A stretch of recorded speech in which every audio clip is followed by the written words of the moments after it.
Halo Sobat Teknokrat, welcome back my channel.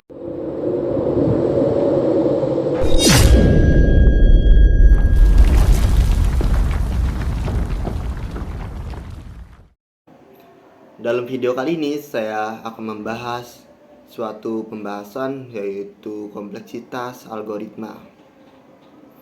Sebelum itu, izinkan saya memperkenalkan diri. Nama saya Rifki Abdullah. Saya biasa dipanggil dengan nama Rifki. Dan saya seorang mahasiswa aktif dari Universitas Teknokrat Indonesia. Baiklah teman-teman, itu perkenalan singkat saya. Pembahasan kali ini kita akan membahas apa sih itu kompleksitas algoritma.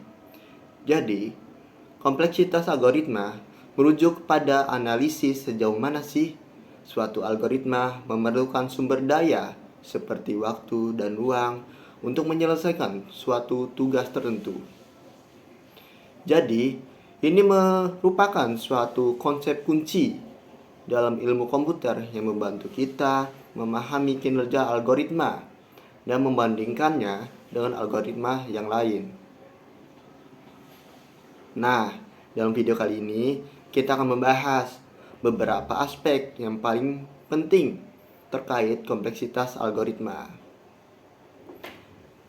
Yang pertama, ada waktu eksekusinya. Waktu eksekusi. Jadi, pada waktu eksekusi merupakan salah satu parameter utama yang digunakan untuk mengukur kompleksitas algoritma. Ini mengacu pada jumlah langkah atau operasi yang diperlukan oleh algoritma untuk menyelesaikan tugas pada masukan tertentu. Waktu eksekusi sering diukur dalam notasi Big O, O dalam kurung N, yang memberikan perkiraan atas seberapa cepat algoritma akan berjalan seiring dengan pertumbuhan ukuran masalahnya atau masukan. Terus yang kedua terdapat ruang memori.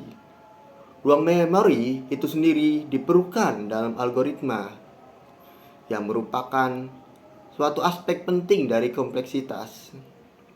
Ini mencakup jumlah memori yang digunakan oleh algoritma untuk menyimpan data sementara, struktur data, dan variabel.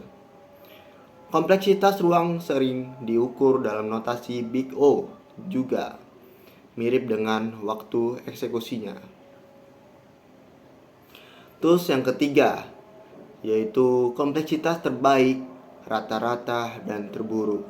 Nah, dalam algoritma dapat memiliki 3 jenis kompleksitas berdasarkan kasus terbaik, rata-rata, dan juga terburuknya. Kompleksitas terbaik adalah seberapa efisiensi algoritma ketiga masukan sangat sesuai dengan keadaan yang paling menguntungkan. Kompleksitas terburuk adalah seberapa buruk algoritma berjalan ketika masukan seburuk mungkin. Kompleksitas rata-rata adalah estimasi kinerja algoritma dengan mempertimbangkan semua kemungkinan masukan. Nah, selanjutnya yang keempat, yaitu notasi Big O. Apa sih notasi Big O itu? Notasi Big O biasa itu digunakan untuk menyatakan kompleksitas algoritma dalam hal pertumbuhan relatif, waktu eksekusi, atau ruang memori seiring dengan ukuran masukan. Contoh, notasi Big O termasuk O dalam kurung 1 konstan, O log n logaritmik, O n linier, O n log n linearitmik, dan O n pangkat 2 kuadratik. Terus yang kelima, pembatasan hardware.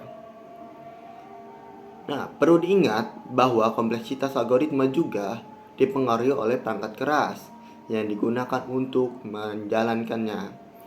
Kinerja algoritma pada komputer dengan arsitektur yang berbeda atau jumlah sumber daya yang berbeda dapat bervariasi. Terus yang keenam, yaitu optimisasi dan trade-off. Apa sih itu? Jadi, saat merancang algoritma, seringkali diperlukan pertimbangan trade-off antara waktu eksekusi dan penggunaan ruang memori. Optimisasi, mungkin diperlukan untuk mencapai keseimbangan yang optimal. Terus yang ketujuh, analisis kasus terburuk. Dalam banyaknya analisis kompleksitas, seringkali lebih penting untuk mempertimbangkan kasus terburuk alih-alih kasus terbaiknya. Karena ini memberikan perkiraan terburuk seberapa lambat algoritma dalam berjalan pada masukan tertentu. Nah, ini pemahaman tentang kompleksitas algoritma.